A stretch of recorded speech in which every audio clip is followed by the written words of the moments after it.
Hi guys! Welcome back again to my channel. At for today's video nga ay may nag-PM sa akin. Naggawan ko daw ulit ito ng review. Itong bagong labas lang din na loan app.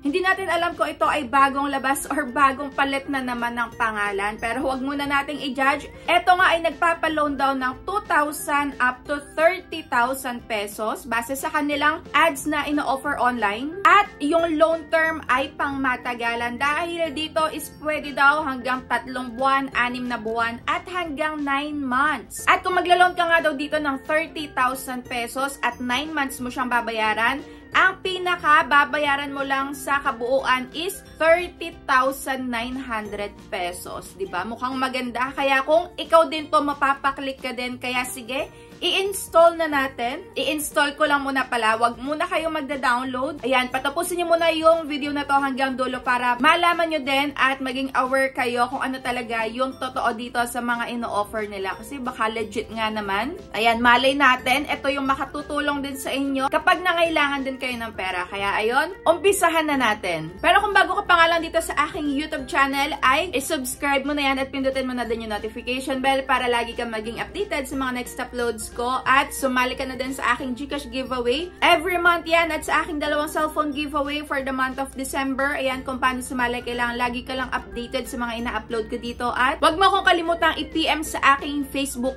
page. So, ayan, ganun lang kadali. Baka ikaw na'y manalo sa aking cellphone giveaway. Kaya sali ka na. Ang lapit na naman natin sa camera. Kaya, ayun, umpisahan na natin. So, itong review na to is mabilisan lang ulit. Ayan, dahil tapos ko naman na tong gawan or tapos ko na tong applyan bago pa lang ako mag-video. Kaya, ayun, wag na nating patagalin pa. Dito nga is, may nakita ako dun sa may description nila sa kanilang application. Dun sa may, bago kayo mag-install. Ayan, sa may loan term, 91 days daw ang short test. At ibig sabihin, meron pa ditong pinakamahaba. Kaya ito is, meron ding 365 days or isang taon mong pwedeng bayaran ng ilo-loan mo. Kaya yun, mukhang nako-convince ako na to. Pero syempre, wag muna nga tayong mag-conclude na ito ay talagang legit dahil alam naman natin na, ayan, marami talagang nagbabago ng name sa mga app, napapansin nyo ba? At chinek ko nga din itong kanilang app kung registered nga ba sa may SEC at yes, registered naman sila. Pero hindi ibig sabihin pa rin nun na hindi na sila manghaharas kapag ikaw ay hindi nakapagbayad nga on or before your due date. At i-check din natin itong reviews dun sa may kanilang app kung talagang legit nga ba yung mga nagre-rate dito. Mamaya malalaman natin. At kung nagpo-post nga ba to online, kung ikaw ay malate ng pagbabayad sa kanila. Hindi ko na nga iisa-isahin pa yung mga step by step na nasagutan ko dito. Ayan, ipa-flash ko na lang dito sa may screen lahat ng mga sinagutan ko. Ayan, i-stop nyo na lang din para mabasa nyo kung ano yung mga nasagutan ko dito. Pero dito nga daw sa kanila ay super low interest rate. Super na low pa. Kaya, ayun, mukhang malalaman natin yan. Pero dito nga sa kanilang homepage, ayan, eto yung makikita nyo. 90,000 pesos ang nakalagay at 0.04% ang kanilang interest per day. Nakalagay nga is 270 days mo siyang babayaran. Kaso nga lang, nung nakapag-register na ako ng aking phone number, naging 15,000 pesos na lang ang, ayan, pinaka-maximum na pwedeng mautang dito. At ang nakakaloka nga, pagkayari kong masagutan lahat-lahat ng mga information, ayan, na hinihingi nila is, nagbago na naman yung pinaka-maximum, ayan, na pwedeng ma-loan sa kanila. At ang nakakaloka nga is, eto. Yung dating 15,000, ngayon ay 2,000 pesos na lang. After mong masagutan lahat ng mga hinihingi nila is, ayun, naging 2,000 pesos na lang. Pero kasi itong 2K is, ito yung pinaka-minimum nga daw na pwede nila maipautang. Kaya siguro, ganun na talaga. Kaso nga lang, ayun, maaaring mag-expect yung iba na hanggang ganun yung pwedeng maibigay sa kanila. Kaso nga lang, pagka talaga bago ka pa lang na mag-a-apply ng loan sa kanila is, i-expect mo na din na mababa pa lang dahil nga umpisa pa lang ng paglo-loan mo sa kanila. Panigurado naman na tataas ng tataas yung loan offer na yun sa'yo pagka ikaw ay good payer sa kanila. Kaso nga lang, mas mataas na loan offer ay mas mataas na kaltas at hindi pa natin alam nga kung gaano katagal talaga to babayaran. Kaya eto na po ang pinaka-exciting waiting part na hinahantay nating lahat. So, yung 2,000 pesos na yon ay 2,000 pesos lang pala nga talaga ang i-offer nila sa akin. At nabago na nga yung kanilang minimum na pagbabayad na loan term. Dito sa kanilang offer, nakalagay 3 months. At sa kanilang app naman, nakalagay is 270 days. Pero dito is, ang totoo ay 7 days lang siya talaga. Kaya ito yung pinaka-importante sa lahat. Dapat hindi nyo ini-skip to. Dapat hindi kayo pindot na lang ng next. Lalo na kung talaga nangangailangan kayo dahil, ayan, baka hindi nyo makita agad na ito ay 7 days lang. Nakalagay na dito yung repayment at yung pinaka-due date. So, kung 2,000 ang uutangin mo sa kanila, ang matatanggap mo na lang is 1,200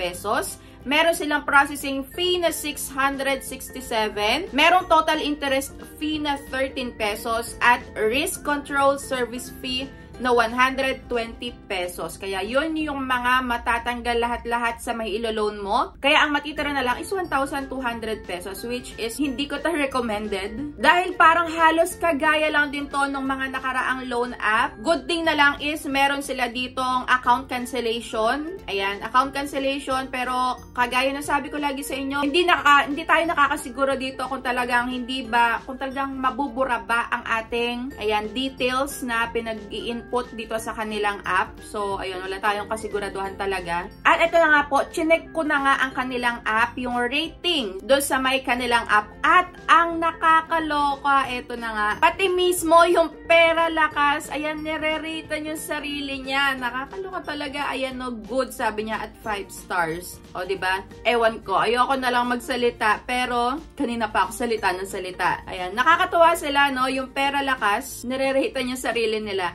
At eto pa nga po, may nag-rate dito na eto daw pa lang si Pera Lakas ay ang dating Bilis or Cash Talakan. Kaya nga po biglang nawawala yung mga app nila dahil ayan, nag-change sila ng name at yung ibang details dun sa may kanilang app. At legit nga ito na nangaharas. Ayan, hinaras daw siya 2 days before pa lang ng due date at yung 6,000 na loan niya is, good thing na lang is meron talaga ditong nagre-rate ng talagang naka-experience at hahanapin nyo kapag tumitingin kayo nga ng ratings dun sa mga app na gusto nyo itry na pag-loanan. For sure naman is meron dyan talagang magre-rate ng mababa dahil nga dun sa may na-experience nila. Huwag kayo agad magpapapaniwala dun sa may mga matataas na ratings dahil maaaring kagaya lang din na to yun, nire-rate yung sarili. Ayan, nasa sa inyo pa rin talaga yung desisyon kung after all ng mga sinabi ko, desisyon nyo pa din yan kung ipagpapatuloy nyo pa yung paglo-loan dito sa may Pera Lakas na to. At kung na-experience nyo na nga din na mag-loan dito is i-comment nyo na din dyan sa may comment section para maging aware na din yung iba at para mabasa din nila kung ano yung mga na-experience nyo. At kung meron pa nga kayong gustong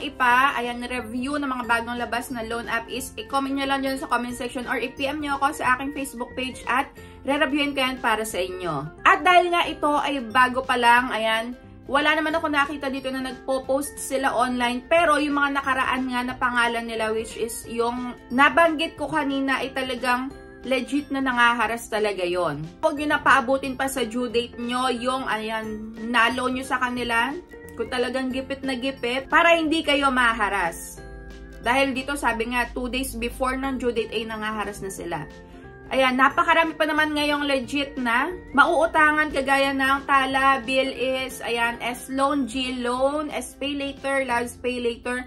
Pwedeng-pwede kayo doon mag-try dahil baka doon is ma-accept din kayo at saka sa Maya. Ayan, legit na legit din yan. Kaya hanggat maaari, wag kayong mag-try sa mga ganitong klaseng loan app na ang lalaki ng matatanggal. Ayan, marami pa naman dyang legit. Kagaya ng mga nabanggit ko nga. Ayan, try nyo yon dahil talagang maaasahan yon. So, ayan lang. Thank you for watching.